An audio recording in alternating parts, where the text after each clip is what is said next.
And welcome to Sustain, the podcast where we talk about sustaining open source in the long haul. Who are we? Where did we come from? Where are we going? No, really, where did we come from? I've never actually been able to answer that question before so adequately as I will on this call, which you will learn about in a couple of seconds.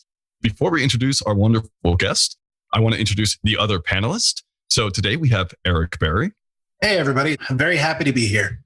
Justin Dorfman. Hey, everyone. And Alyssa Wright. Hi, all. And Richard Littauer. Hello, everyone, again.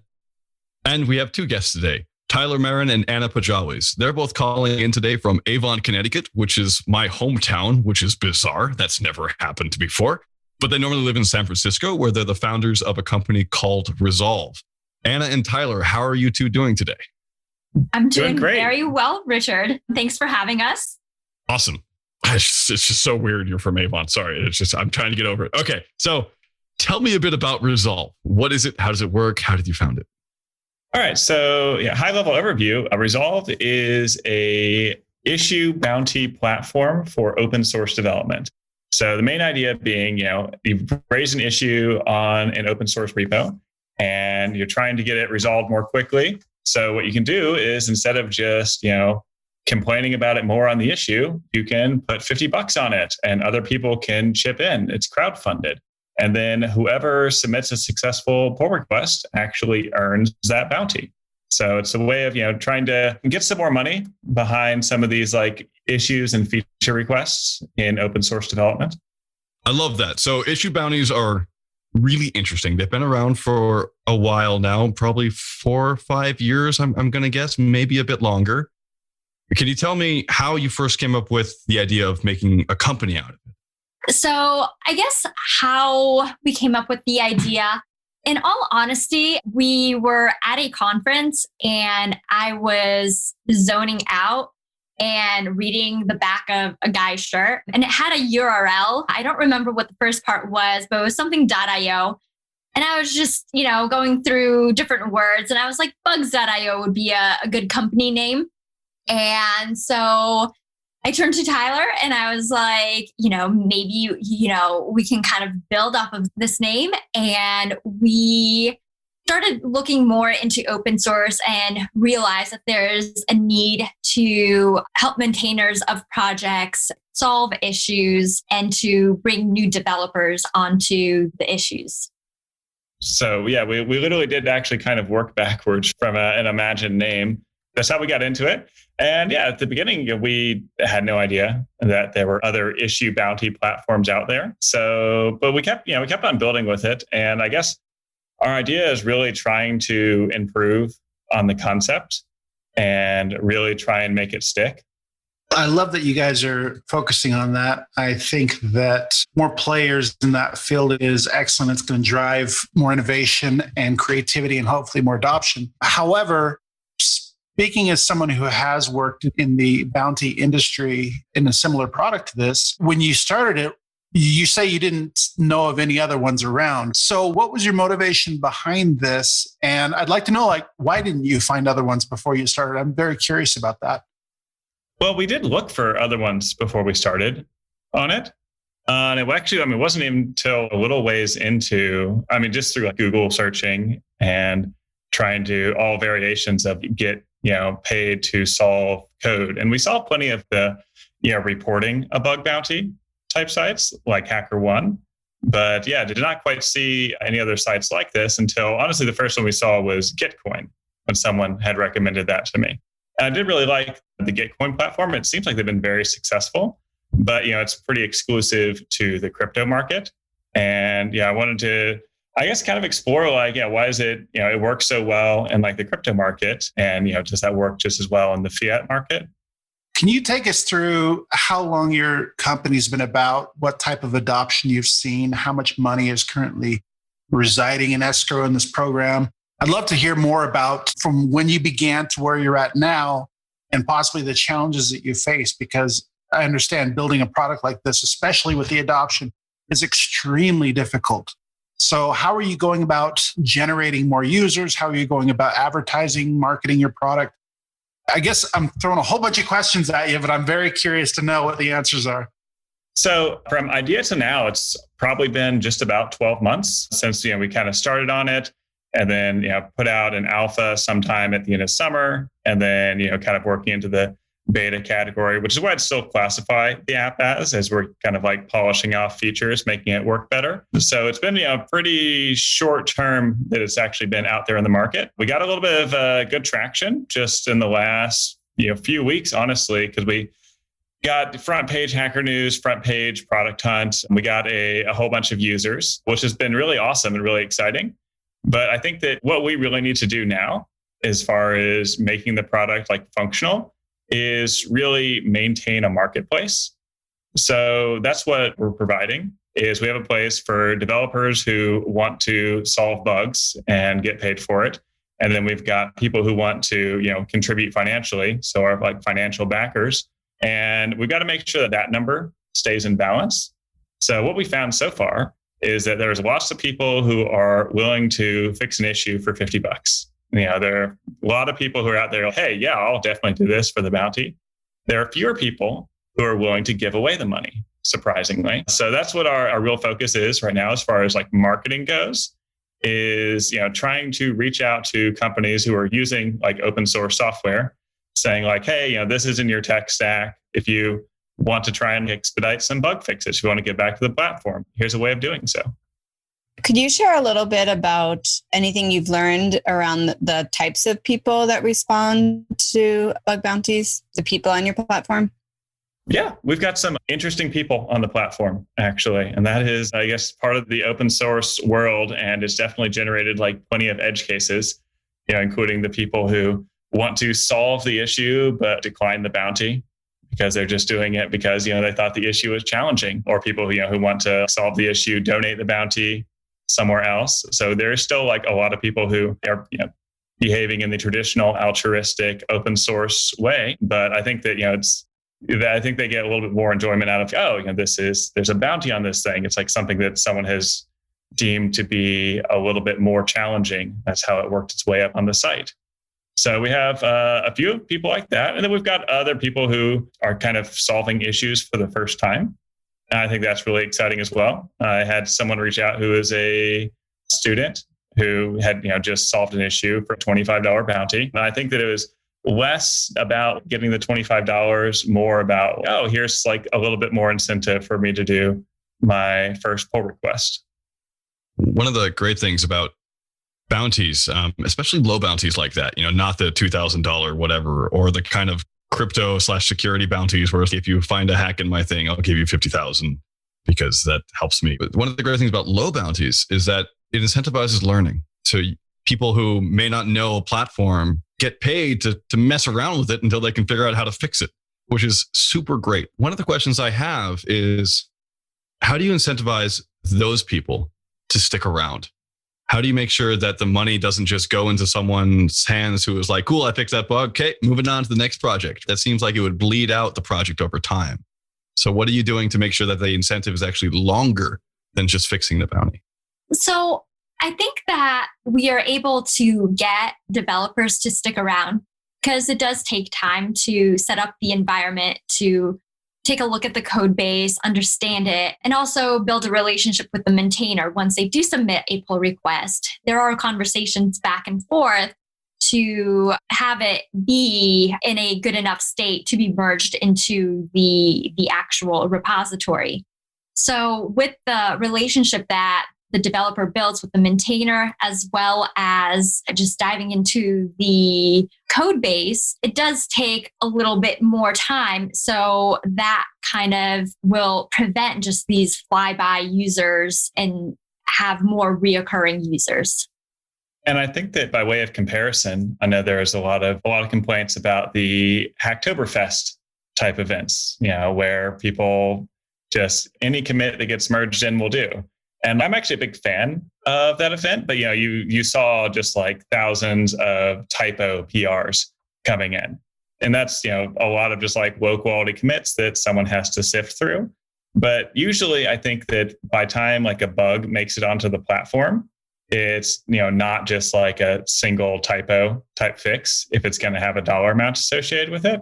So it does require a little bit more involvement. Like you're at least, setting up the dev environment and getting it running so that you can test things out.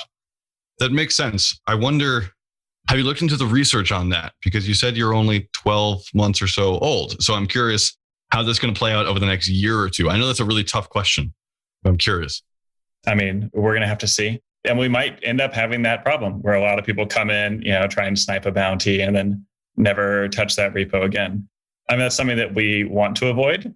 I know that's classically been a problem in open source development. Someone pushes up a fix and then is gone. One of the questions is, just to rephrase, yes, that is a classic problem. And it's good that you know that. So going in, and it's great that you're trying to approach and figure out how to make that work. Are you doing anything interesting to look at how to onboard users collectively involving bounties in ways that make sure that they stick around?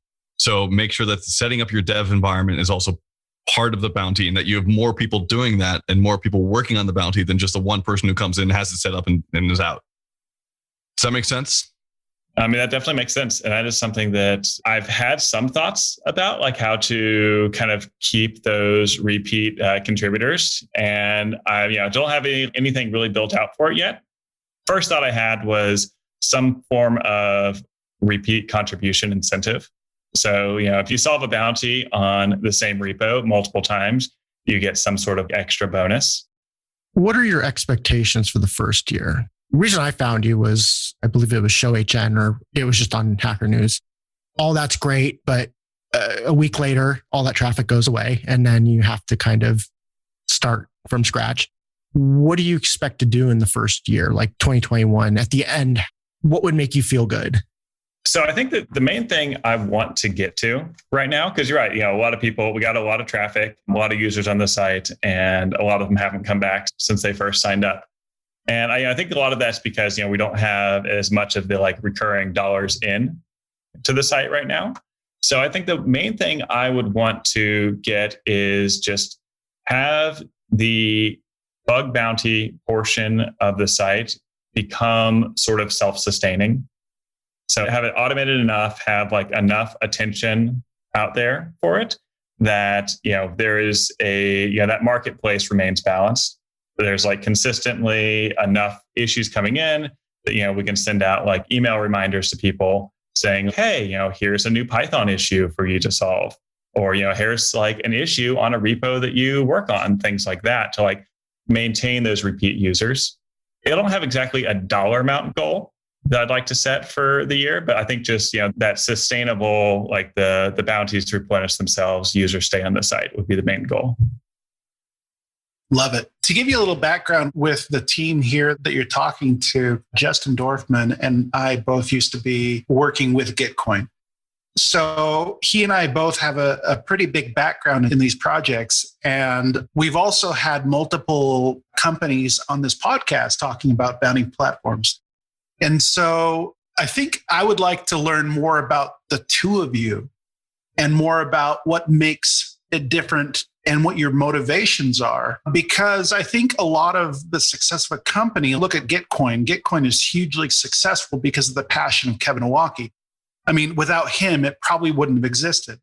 And then add one more follow-up, and I'll back off here. But the other question I have is that the reason that bounty programs typically are using cryptocurrency is because of cross-border financial transactions. Having run CodeFund for 4 years, we had to pay people all over the world, and it was a nightmare doing so. Are you focusing pretty much now on anybody who is in the US that can pay? Are you prepared for those 1099s that you're going to have to do for all the US citizens? I mean, there's so much technically that is complicated to get money out of the United States. How are you going to approach that? So the first thing I'd like to do is just tell me a little bit about what qualifies you specifically to do this, and then maybe you can help me understand the second part on how you're going to solve that financial problem. All right. What qualifies us specifically to do it? That's got to be the hardest question for me. So I guess for starters, I'm passionate about the community. I'm really interested in just open source development in general. And I like that idea of having a place where people can get better introduced to it and having something that can help support the people who maintain software projects. I mean, I don't know, you probably have seen it. There's the XKCD comic where it's got, the big stack where it's, all modern digital infrastructure and it's balancing on the domino that's, some package someone in Nebraska has been maintaining since 2003. And, it's like the ability that we have to go out there and build anything is because we have such a massive digital foundation that's provided to us totally for free. So in the general, I'm passionate about maintaining that and getting people to really understand it, and respect it and give back to it in any way they can, and try and get people more involved who might not have been contributing to open source development to begin with. So I think that, I like to carry that level of passion into what we're building and, try to really build out the platform more. And as far as what would make it successful, I think that we need to build out something more than just the bug bounties as well. And that's something that we've also been really exploring. I mean, that's the one thing I note about Gitcoin is Gitcoin seems like it has 20 different product lines. And that's because you keep on branching out. And, I think that the bug bounties themselves inherently aren't a super profitable thing for a company to do. I mean, it's going to be more work to maintain it than probably it's worth. So I do want to find a way that, we can, build out some additional platforms that are more repeat, more maintainable, would allow us to go full time with the development and running of this. And, hopefully in that situation, we're also allowing other people to go full time with their passions. I'm also very passionate about open source. I mean, it is the backbone of the internet, and so many companies use open source to build their products. So definitely want to give back to the open source community. And then in regards to where, we see this product going, as Tyler kind of stated, we are trying to think of different ways to make the platform profitable so that we can have the bounty program. The bounties just will not be earning a lot of money. So we do want to kind of branch out, similar to Gitcoin, have a different product line that maybe can supplement the bounties. Yeah, I'd like to understand what an open source community looks like for these projects that are working with bounties. Do the people ever be not paid contributors to the work? So I've thought about several times before, how functional an open source project could be if it were, very heavily using some sort of bounty type program. And especially some of them that are commercial open source projects. That's one of the things I'd really like to build out as well, is there are a lot of open source softwares out there that actually do have a commercial side of things. And, they have some level of income and some level of business structure behind them. So I would really like to see a, community like that can, really fund a bunch of issues, do that to try and help drive more people into contributing towards its platform. And I think that this is a good reward structure as well for those type things. I know there are a lot of the open collective type programs and Patreon models where people are just donating straight to a platform. But I do want to have some aspect of reward to people who commit to the platform. I think it's a complicated space between people who are getting incentivized by financial reward and supposedly what community means. But I am interested to understand how money is playing within the sustainability of these open source communities, and is the work about sustaining communities or sustaining projects, and general thoughts around that. Yeah, that's kind of a big question that I've had before is, how does the money play really come into these areas, especially when, a lot of it is a volunteer type community. There's a little bit of, that volunteer giving back ethos going on. And does adding a bounty add a good financial or a good incentive in general towards more development? And yes, that's a good question that I think, we're going to see different people reacting in different ways to. But as far as, supporting, broader open source community versus supporting project by project, I'd say that, the site in its state right now is primarily going to be project focused. It's very specific to the project, but I do want to continue to make this more about a long-term community building effort, not just so much as, okay, you come in, you solve one bounty and you're out. So I want to build upon the platform so that it can be like more long-term, more sustaining, and have some community building aspect about it. So, that's like trying to get more people into the open source world. And as far as adding financial incentives, I think that, the open source work should not have to be volunteer work. I think that people should get like financial contributions for the amount of work that they put into sustaining the modern internet. Couldn't agree with you more on that one. That's fundamental to open source sustainability in general, is making sure people get paid for their work. Otherwise, this is all just volunteer work that eventually ends. Not everyone can volunteer forever. It's really great to have hobby open source stuff, but it's also part of our livelihoods, especially as coders. We need to get paid for our work. Not to be incredibly Marxist about it, but, capital needs to go towards the people doing the labor. So one of the questions I have that sort of ties into how do you fund the communities and how do you fund the maintainers and the people who are, posting the bounties as well, is are you working with companies to figure out how to get money shuffled into your program to build better bounties? How are you pitching this to people who may have the wallets deep enough to actually sustain long-term contributions or sustain people to have repeat issues? It's easy for me to have a project and donate $75 for a bug that I don't know how to fix. It's really hard for me to do that repeatedly over time to make sure that people come back. So who are you talking to and how are you making that work?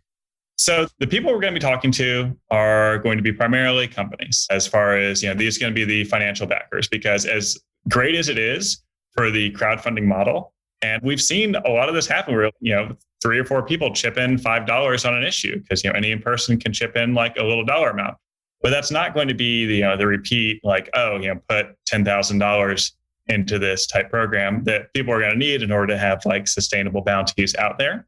And so for that reason, we're going to be primarily looking at, the corporate world, trying to get people to, give, your platform is entirely based on these tools. I think it's important to give back to them. But this is where I think that as far as ways of funding open source goes, that the bug bounties might be more successful. We've got, what's best for the company giving the money. And then you've got, what's best for the maintainer. And the maintainers will probably, usually tell you it's something like Open Collective.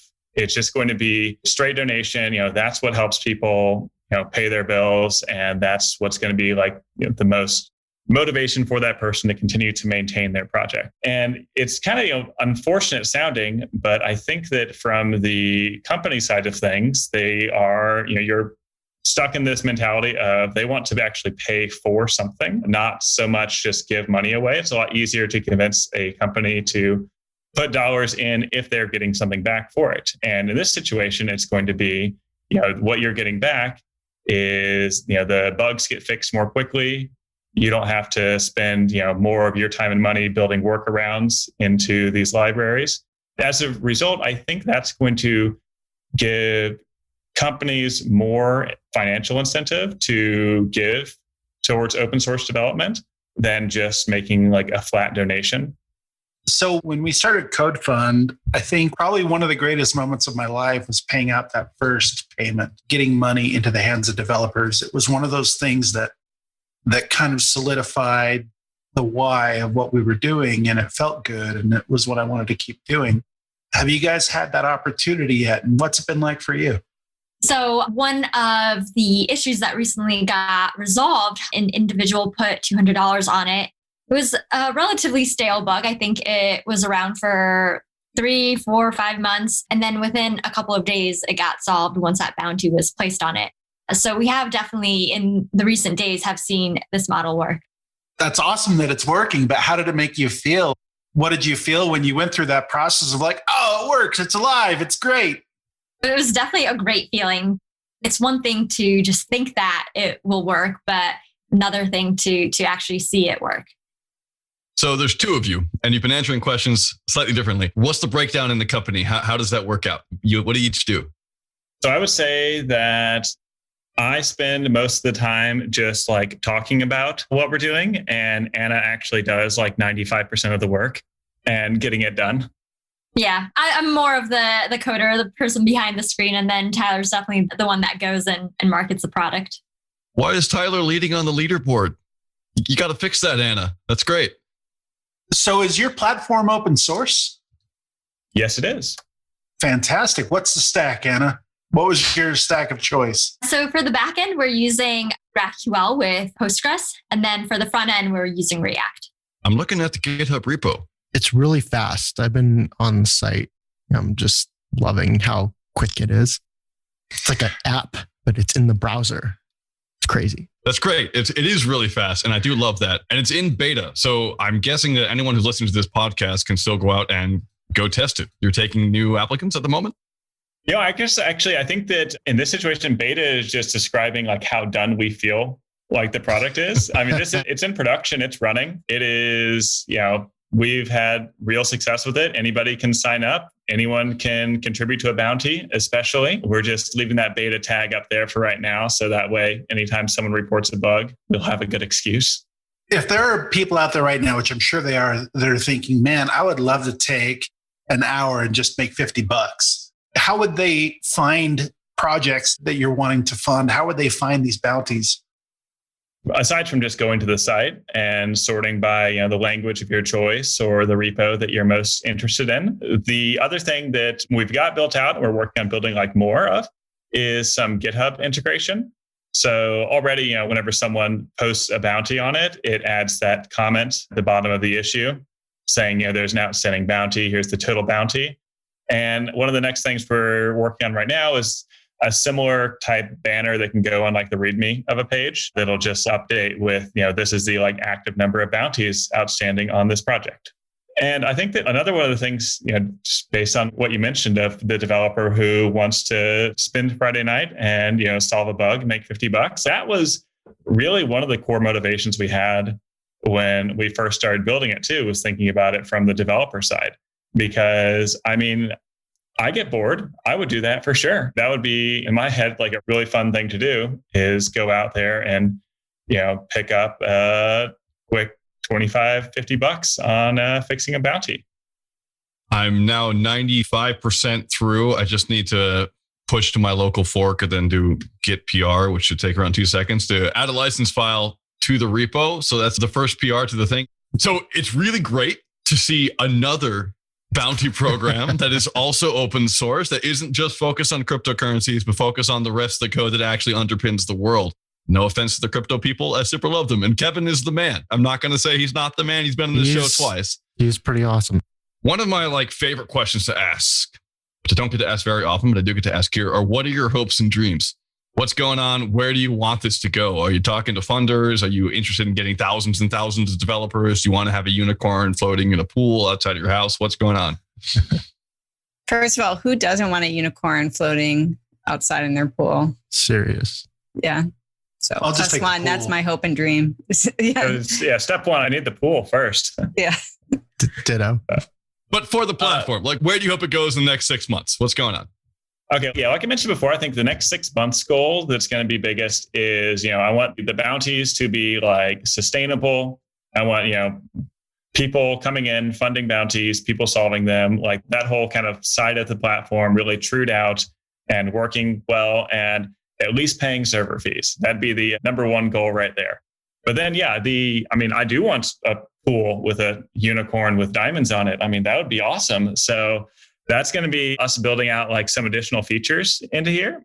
We've got some ideas that we have been kind of tossing around and trying to sketch out to see, okay, what's the idea to really make this sustainable and for us personally, paying the bills for us and working well as a company. And, the two ideas we've got right now are going down sort of a jobs recruiting type avenue, which, that one I think would be interesting because the pitch that we've got, formulated for that one is we're going to represent you based on your Git history. We're actually going to look through and say, hey, this person has been developing, instead of just, solving a bunch of binary search tree problems, why not take a look at this and see that this person's put up 500 pull requests into, popular repos over the last 3 or 4 years. So that would be like one direction we were thinking about going down. And then another would be like broadening it beyond just issues. So having like a general, I guess, sort of freelance work platform built into it as well. Really, of course, still wrapped around like software development, but having something that's like a broader, this is more than just an issue. This is, hey, I want to have a library built out, not just I want to have one bug fixed on a repo. And I think that, with some of those type build outs, that would probably be more profitable than just the bug bounties. And as far as in investments, we've not really been seeking out investment in it right now. The hope was it just should work out well enough that it's bootstrappable. But if we come to the point where we say, okay, we have these great ideas that we want to build into the platform, but it's going to take more than 2 people part-time, then I think that we might go down that road and try and get some interest there. Best of luck. I really hope that works out. That sounds awesome. For those listeners who do want to get involved, it's Rysolv. That's RY as in Yankee, SOLV.com. Why did you choose .com and not .io? Well, we initially were going to go with bugs.io, but the domain was very expensive. So turns out there are other companies wrapped around bugs, exterminators, and they got to this market before the software world did. That's funny. Yeah. All right. And then, why did we go with the .com? I don't know. It was a short domain name, pronounceable. It was $8. So that was with that. The only wins that we needed. No, okay, that makes sense. So Rysolv.com and the GitHub repo is Rysolv/Rysolv. Is there anywhere else people can follow along? Do you have a newsletter? Do you have personal Twitter accounts you want to rep? Anything else? Well, we've got a Rysolv Twitter, and it's just Twitter/Rysolv probably, or probably at Rysolv. I don't know. I'm terrible at managing social media. So it'll probably get 1 tweet per month as I remember it's out there. But, feel free to follow for that, one very special tweet per month. Open bounty for X dollars, marketer for Rysolv. But I don't want to take away your job, just saying that would be really cool. That would be great. Thank you so much for sharing about Rysolv. Super cool. Before I let you go, I want to make sure we have time to give back to the maintainers and projects which have helped us get to where we are today. Of course, I'm talking about my favorite part of the show, the Boston-inspired Spotlight, where we could talk about really cool projects and really cool people. I totally got that reference. Thank you. I've been trying to make it every time. Apparently my accent's just really bad. Justin Dorfman, what's your Spotlight? My Spotlight is Git History. It is an extension for VS Code by Don J. Amin.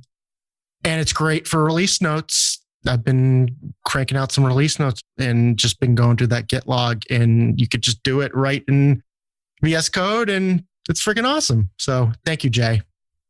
Love it. Thank you. Eric Barry? One of the things that I often find myself falling into is whenever I open a new tab, I see all these dev stories that I can read or I can store for later. And the tool is an open source tool called Daily Dev. If you go to daily.dev, it's a Chrome extension. It's an extension for all different browsers, but really it's a way to customize your own interests into a feed that's very light. It's not going to bother you unless you want it to bother you, but it's really nice because whenever you open a new tab, you can just get a tiny little bit more news, tiny little bit more information. And someone like me really thrives on that. Excellent. For the ADHD person in us all. Alyssa, what is your Spotlight? I would like to celebrate virtual FOSDEM that's happening this weekend, February 5th and 6th. And not only all of the tracks and speakers that will be there, but the informal gatherings that people are doing to kind of recreate like an in real life experience that we're not able to participate in this year. So I encourage people to attend talks, listen to talks, and I think be part of the conference and conference experience. Yeah. And many of those talks will be online afterwards. This podcast will live longer than FOSDEM. So if you are coming to this later, a few months later, you can still go back and actually Google what were the best FOSDEM talks and then go listen to those. highly suggest it, and look for sustainable and sustain while you're there. Some people from the sustain community will be giving awesome talks at FOSDEM. I'm not one of them. I wish that was the case. My spotlight today is this tool on NPM just called License. I actually just use it. I use it all the time. If you need to put a license in your repo, you just type license and then the name of the license, and it spits out the text for you. You can cat that into a file, and then bam, you didn't have to look anything up. It's already there in your Git history, in your folder. It's the best tool ever. Confusingly named when you also use licensee and licensor, but license itself is still a very good tool. So thank you for that. I need to give a shout out to the person who made it. Thank you, Ovarius. I don't know how to pronounce your name, but you're an awesome person. Keep it up. Tyler, what is your spotlight?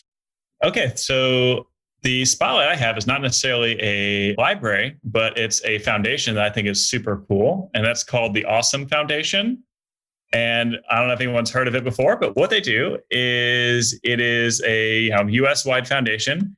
And they have these individual charters where people get together and these trustees throw like $100 a month kind of into the general fund. And it gives away $1,000 to cool projects. And I mean, these don't like the cool thing about this is their one real rule is that the project has to be awesome. And the $1,000 has to make a difference.